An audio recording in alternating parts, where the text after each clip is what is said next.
Hello, ഇന്നൊരു special ഫോമുലയാണ് zinc oxide വെച്ചിട്ടുള്ളതാണ്.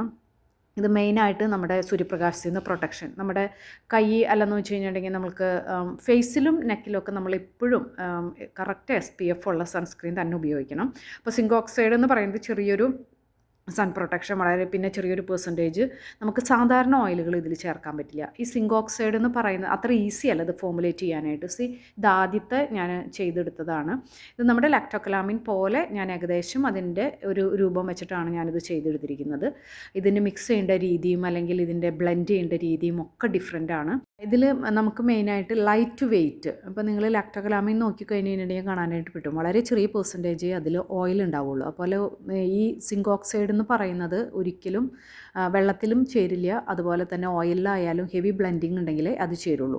പിന്നെ അതിൻ്റെ സ്പ്രെഡിങ്, അതായത് അത് ഡിസ്പേഴ്സ് ചെയ്യുന്നത്, ഓയിൽ ഡിസ്പേഴ്സ് ചെയ്യുന്നത് കുറച്ച് ബുദ്ധിമുട്ടാണ്. അപ്പോൾ അതിന് നമുക്കൊരു ചെറിയ ടെക്നിക്ക് ഉപയോഗിച്ചാൽ മാത്രമേ അത് നടക്കുള്ളൂ. അപ്പോൾ ഞാൻ ഇതിൽ മെയിനായിട്ട് കൊക്കോ കാപ്രിലേറ്റ് അല്ലെങ്കിൽ മിനറൽ ഓയിൽസ് നമുക്ക് ഉപയോഗിക്കാം. അതുപോലെ തന്നെ നമുക്ക് തിക്കനിങ് ഏജൻ്റായിട്ടാണ് സാധാരണ നമ്മൾ കോൾഡ് പ്രോസസ്സിംഗ് ആണ് ചെയ്യുക. പക്ഷേ zinc oxide cold processing possible അല്ല, അതിന് ചൂടാക്കുക തന്നെ വേണം. അപ്പോൾ രണ്ടും കൂടി മിക്സ് ചെയ്തിട്ടുള്ള ഒരു ഫോമുലേഷനാണ് ഇതിലുള്ളത്. നമ്മൾ യൂസ് ചെയ്യേണ്ട സിങ്ക് ഓക്സൈഡ് എന്ന് പറഞ്ഞാൽ നാനോ പാർട്ടിക്കിൾ, അതായത് വളരെ ഫൈൻ, സൂപ്പർ ഫൈനായിട്ടുള്ള പൗഡർ ആയിരിക്കണം. എങ്കിൽ മാത്രമേ അതിൻ്റെ ഇതിലേക്ക് ഡിസ്പേഴ്സ് ചെയ്യാനും, അതായത് നമ്മൾ ഉണ്ടാക്കുമ്പോൾ അതിലേക്ക് അത് ചേരാനും, അതുപോലെ തന്നെ നമ്മൾ ദേഹത്ത് പുരട്ടുമ്പോൾ അത് സ്പ്രെഡായി അത് ഈക്വലി ഡിസ്ട്രിബ്യൂട്ട് ചെയ്യാനും ഹെൽപ്പ് ചെയ്യുള്ളൂ. അപ്പോൾ ഇതുപോലെയുള്ള ബ്ലെൻഡിങ്, വളരെ ഹെവി ബ്ലെൻഡിങ് ആവശ്യമാണ്. പിന്നെ വേറൊരു കാര്യം എന്ന് പറഞ്ഞാൽ നമ്മൾക്ക് ഇതിൻ്റെ ഇത് കൂട്ടണം, അതായത് ഇതിൻ്റെ ഇഫക്റ്റീവ്നെസ് ഇരിക്കുന്നതെന്ന് പറഞ്ഞാൽ നമുക്ക് 5.6 അല്ല 6 to 7 റേഞ്ചിലേക്ക് നമുക്കത് കൊണ്ടുവരാനായിട്ട് പറ്റണം. അപ്പോഴാണ് ഇതിൻ്റെ ഇഫക്റ്റീവ്നെസ് ഇതിൽ വരുന്നത്. സെപ്പിസൻ മാക്സ് എന്ന് പറയുന്നത് നമുക്ക് ഞാനിതിൽ ജെല്ലിന് വേണ്ടി, അതായത് തിക്നെസ്, ജെല്ലിൻ്റെ തിക്നെസ് കൂട്ടാനായിട്ടും, പക്ഷേ ഇമൾസിഫിക്കേഷൻ ചെയ്യാനായിട്ട് ഞാൻ സെപ്പിസൻ മാക്സ് അല്ല ഉപയോഗിച്ചത്. അതിന് മെയിനായിട്ട് ഞാൻ സെറ്റൈൽ ആൽക്കഹോളും അതുപോലെ എമൾസിഫയർ വാക്സ് NF-ഉമാണ് ഉപയോഗിച്ചത്. അപ്പോൾ എമൾസിഫയർ വാക്സ് എന്ന് പറയുന്നത് നമുക്ക് പൊതുവേ ഓയിൽ ഇൻ വാട്ടറാണ് ശരിക്കും, അതായത് നമ്മൾ ഓയിൽ വാട്ടറിലേക്കാണ് ഒഴിക്കുന്നത്. പക്ഷേ ഇവിടെ ഞാൻ ചെയ്തത് വാട്ടർ ഓയിലിലേക്ക് ഒഴിക്കുകയാണ് ചെയ്തത്. അപ്പോൾ അങ്ങനെ ചെറിയ, അതായത് എനിക്ക് വാട്ടറാണ് കൂടുതൽ, ഓയിൽ കണ്ടൻറ്റ് വളരെ കുറവുണ്ടായിരുന്നുള്ളൂ. പിന്നെ ബ്ലെൻഡിങ്ങിലാണ് കാര്യങ്ങളിരിക്കുന്നത്.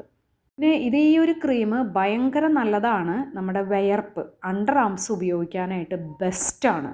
കാരണം ഇതിൽ വേറെ ടൈപ്പ് ഹെവി ഓയിൽസ് ഒന്നും ഇല്ലാത്തത് കൊണ്ടും സിങ്ക് ഓക്സൈഡ് നമുക്ക് ഒരു ഭയങ്കര പ്രൊട്ടക്ഷൻ തരും. അതായത് ഇച്ചിങ്, ഇറിറ്റേഷൻ, ഇതിനൊക്കെ മാറ്റി നിർത്തുന്ന ഒരു സാധനമാണ് സിങ്ക് ഓക്സൈഡ്. അതുപോലെ pH ബാലൻസ്, നമ്മൾ ഈ വിയർപ്പിൻ്റെ ബാക്ടീരിയകളെ കൊല്ലാനായിട്ട് നമ്മൾ സോഡിയം ബൈകാർബണേറ്റ് ആണ് പൊതുവേ ഉപയോഗിക്കാറ്. പക്ഷേ അതിന് പകരമാണ് നമ്മൾ ഈ സിങ്ക് ഓക്സൈഡ്. അപ്പോൾ ഒരു ഇറിറ്റേഷൻ ഉണ്ടാവില്ല. രാവിലെ നിങ്ങൾ അണ്ടർ ആംസ് പരട്ടി കഴിഞ്ഞ് കഴിഞ്ഞിട്ടുണ്ടെങ്കിൽ വൈകുന്നേരം വരെ വിയർപ്പുമണം ഇല്ലാതെ ഇരിക്കാനായിട്ട് സഹായിക്കുന്ന ഒരു ഫോമുലേഷനാണിത്. നിങ്ങൾക്ക് ആർക്കെങ്കിലും ഇനി ക്രീം ഉണ്ടാക്കുന്ന രീതി പഠിക്കണം, ഇത് ശരിക്കും പറഞ്ഞാൽ ഇതൊരു എൻറ്റയർലി ഡിഫറെൻ്റ് ആയിട്ടുള്ള ഒരു ഫോമുലേഷനാണ്. ഇത് മാത്രം പഠിക്കണമെങ്കിലും എന്നെ കോൺടാക്റ്റ് ചെയ്യാം. അല്ല ഇനി ക്രീം ഉണ്ടാക്കണം, നിങ്ങൾക്ക് പഠിക്കണം, കൂടുതൽ മുന്നോട്ട് പോകണം. എനിക്കറിയാം ഒത്തിരി പേര് ഇങ്ങനെ ക്രീം അല്ലെങ്കിൽ ജെല്ലൊക്കെ ഉണ്ടാക്കുന്നുണ്ട്, പക്ഷേ ഇപ്പോൾ ഒരു കറക്റ്റ് ഫോമുല വെച്ച് ഒന്നും ചെയ്യാത്ത ഒത്തിരി പേരെ അറിയാം. അപ്പോൾ നമുക്ക് ടെസ്റ്റ് ചെയ്ത് മുന്നോട്ട് പോകണമെങ്കിൽ പല നമുക്കറിയാം ഇൻഗ്രീഡിയൻസ് എന്തൊക്കെയാണെന്നറിയാം, പക്ഷേ ഇത് എങ്ങനെ ചേർക്കണം, എന്തൊക്കെയാണ് നമ്മൾ നോക്കേണ്ടത്, ബേസിക് നമുക്ക് പഠിപ്പിച്ച് തരാനായിട്ട് പഠിക്കണമെന്ന് ആർക്കെങ്കിലും ആഗ്രഹം ഉണ്ടെങ്കിൽ എന്നെ കോൺടാക്റ്റ് ചെയ്യാം. വേറൊരു വീഡിയോയുമായിട്ട് വീണ്ടും കാണാം. ബൈ.